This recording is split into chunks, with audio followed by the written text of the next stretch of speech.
عيلة كنزي ستارز، ازيكم؟ عاملين ايه؟ يا رب تكونوا بخير. الفيديو ده هنجرب فيه ايس كريم فرايداي اللي هو سنيكرز كوكيز. ده بيكون فيه سنيكرز وكمان بيكون فيه كوكيز، وزي ما احنا شايفين في الصورة ان هو من جوه فيه شوكولاتة ومتغطي. ممكن تقريبا دي ممكن شوكولاتة بيضة، ومعاه بقى الكوكيز والسنيكرز. هنستعين بصديق طبعا عشان يساعدنا ان احنا نفتح الايس كريم ونجربه سوا. طبعا زي ما انا عودتكم ان احنا بدأنا سلسلة جديدة على القناة اللي هي تجربة المنتجات الجديدة، زي مثلا ايس كريم فرايداي. عاملين سلسلة كبيرة ليه، جربنا كل انواع الايس كريم بتاعت الفرايداي، وكمان بنجرب منتجات بلبن. هي بس ساحت مننا، ساحت في الفريزر، وعشان يعني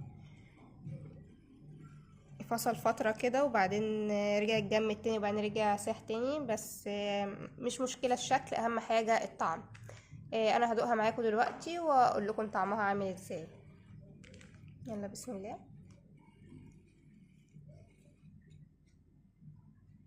مم.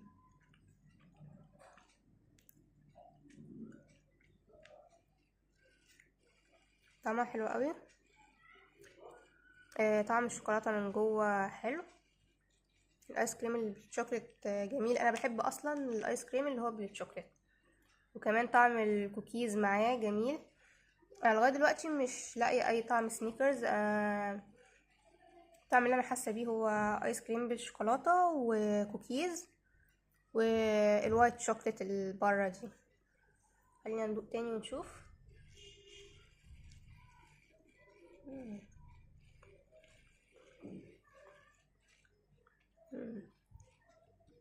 حلو قوي.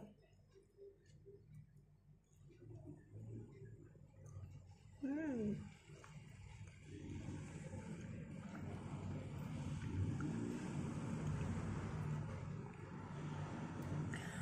طعم الكوكيز واضح وحلو.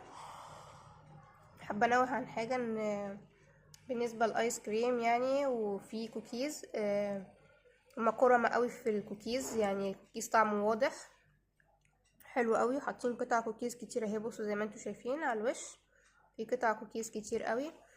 فدي اكتر حاجه انا حبيتها.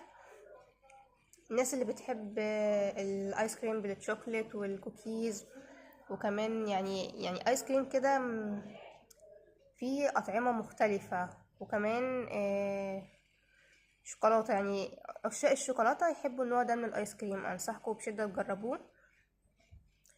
طبعا بغض النظر عن ان هو سايح، بس هو جميل جدا. بس كده، ده كان فيديو النهارده، يا رب يكون عجبكم. طبعا لو عجبكم الفيديو ما تنسوش ان انتوا تحطوا لايك وتسيبوا كومنت جميل زيكم. لو عندكم اي اقتراحات لفيديوهات حابين ان احنا نعملها اكتبوا لي تحت في كومنت.